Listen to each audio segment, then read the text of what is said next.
ভালো আছো তো? দেখো, আজকে আবার আমরা প্রায় একটা শব্দ আমরা প্রায়ই ব্যবহার করে থাকি, ঠিক। বিভিন্ন বাক্যে এটা রোজই আমরা ব্যবহার করে থাকি প্রায়। ঠিক, এই ঠিক কথাটার জন্য আমরা এক এক সময় এক একটা ইংরেজি ব্যবহার করে থেকে থাকি। তার কিছু এক্সাম্পল, কিছু প্রয়োগ আজকে তোমাদের বোঝাবার চেষ্টা করব। দেখো কতটা ধরতে পারো। দেখা যাক, প্রথমেই দেখা যাক, আমি বললাম কি, যা বলেছ তা ঠিক। যা বলেছ তা ঠিক, এই ঠিক বলতে আমরা কোন শব্দটা ব্যবহার করব? যা বলেছ, হোয়াট ইউ সেইড, তা ঠিক ইজ কোয়াইট রাইট। যা বলেছ তা ঠিক। এখানে দেখো, আমরা বলতে পারি বা বলে থেকে থাকি, হোয়াট ইউ সেইড, তুমি যেটা বলেছ, ইজ কোয়াইট রাইট।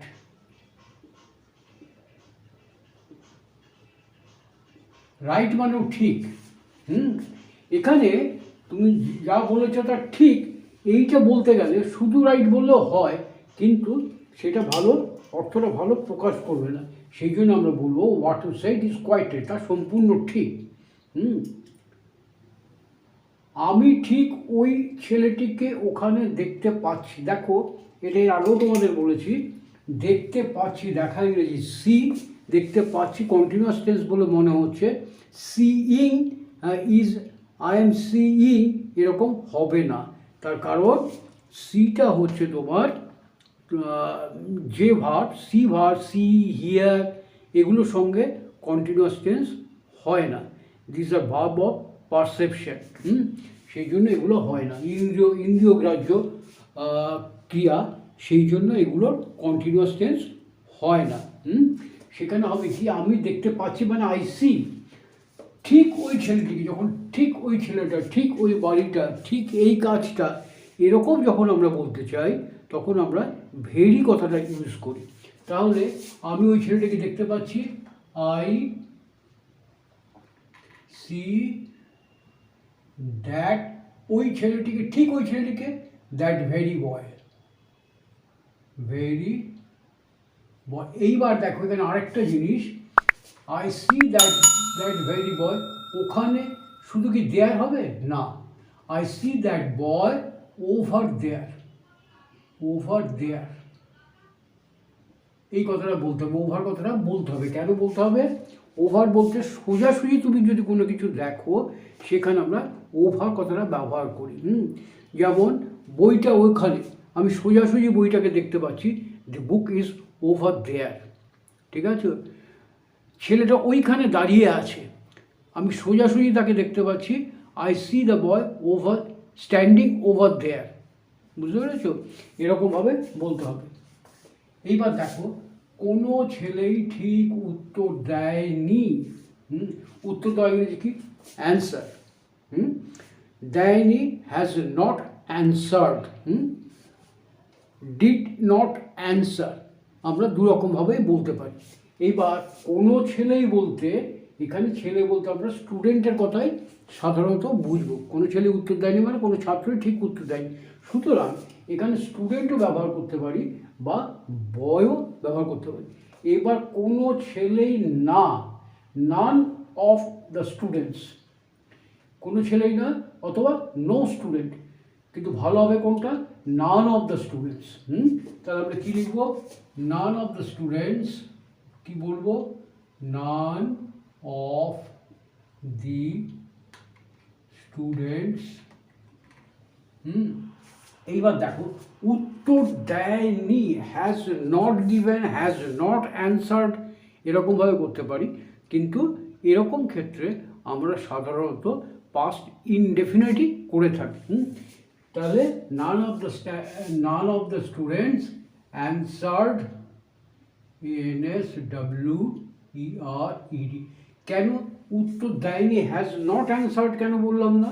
তার কারণ হচ্ছে, আমরা বুঝতে পারছি উত্তর যখন দিয়েছিল এটা অতীতের ব্যাপার, সেই জন্যই হ্যাজ নট অ্যান্সার্ড না বলে নান অফ দ্য স্টুডেন্ট অ্যান্সার্ড ঠিক উত্তর, two the point.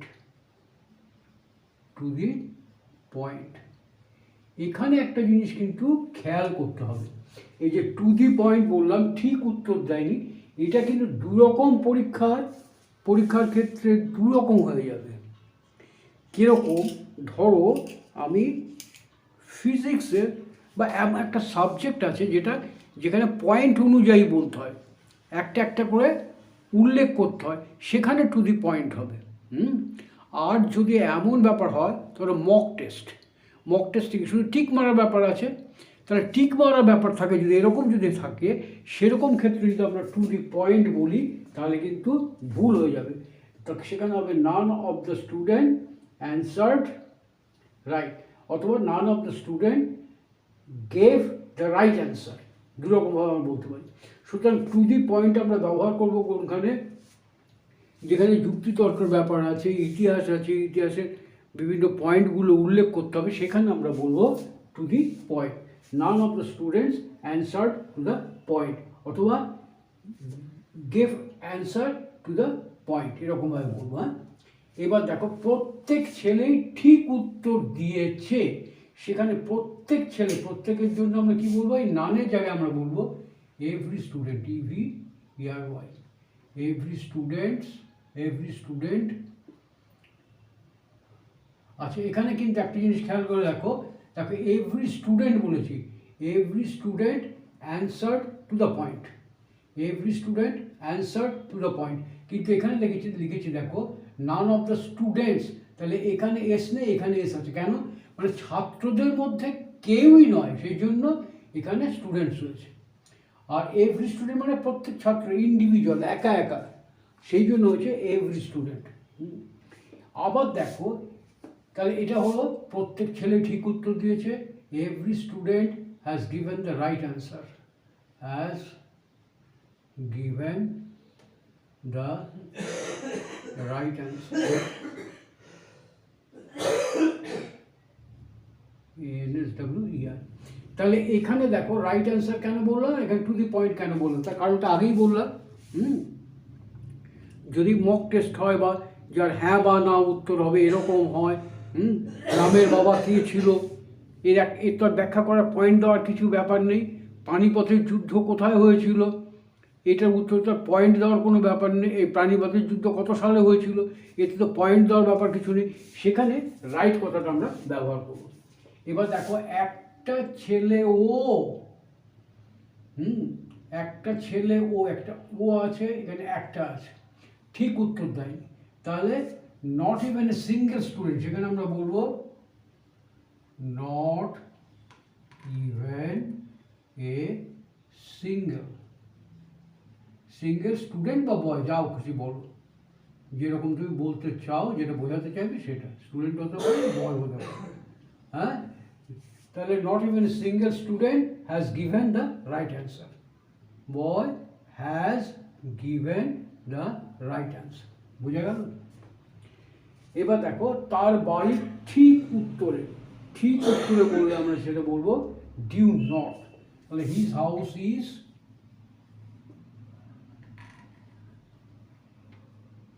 Is due not.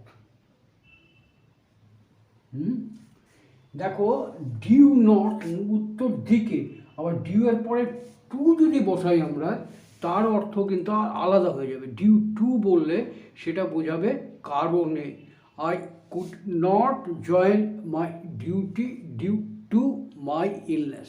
আবার ডিউ টু যারা আমরা অন্য কোথাও ব্যবহার করতে পারি, on account of my illness. তাহলে এখানে কিন্তু টু আসবে না, যে house, house is due north. তাহলে এই ডিউ নট যেরকম সেরকম দেখো আমরা ঠিক উত্তরে গিয়েছিলাম, একই রকম হবে, আমরা গিয়েছিলাম উই ওয়েন্ট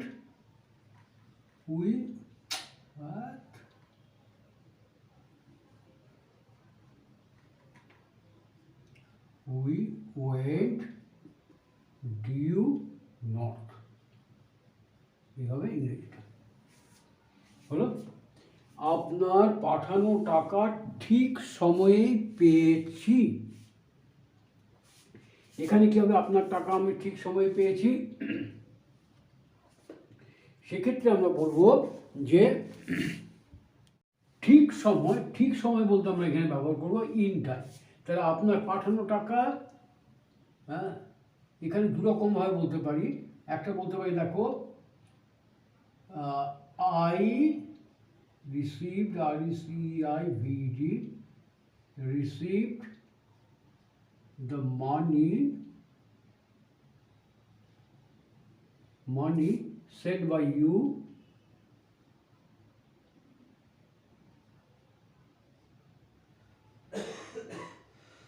in time এর গোদা বাংলা হচ্ছে যথাসময়, মানে ঠিক সময়ে পেয়েছি, in time. I received the money sent by you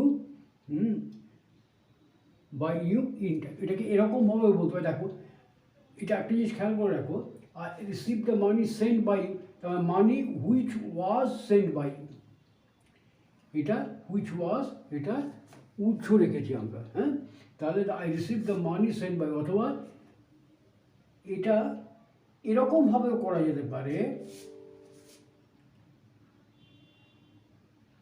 এখানে দেখো, আপনার টাকা যথাসময় পেয়েছে, আমি কথাটা উৎস রেখে বলা যেতে পারে, মানি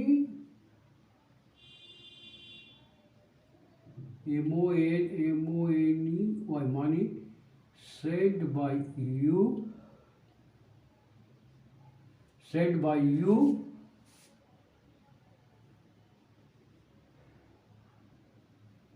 is received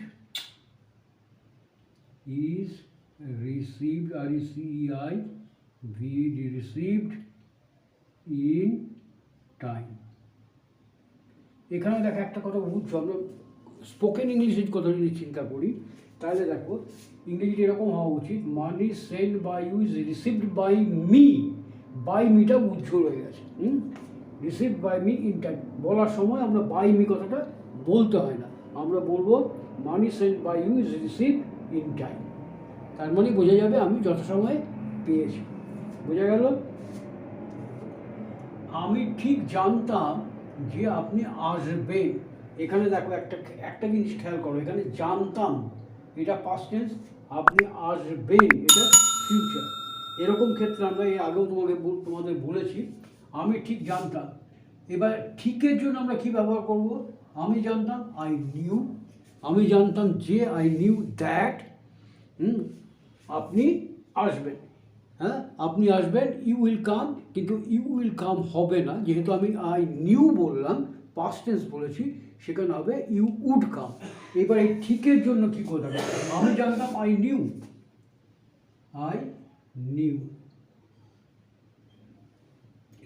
ঠিক জানতাম, এই ঠিকের জন্য আমরা যে ব্যবহার করবো সেটা হচ্ছে আই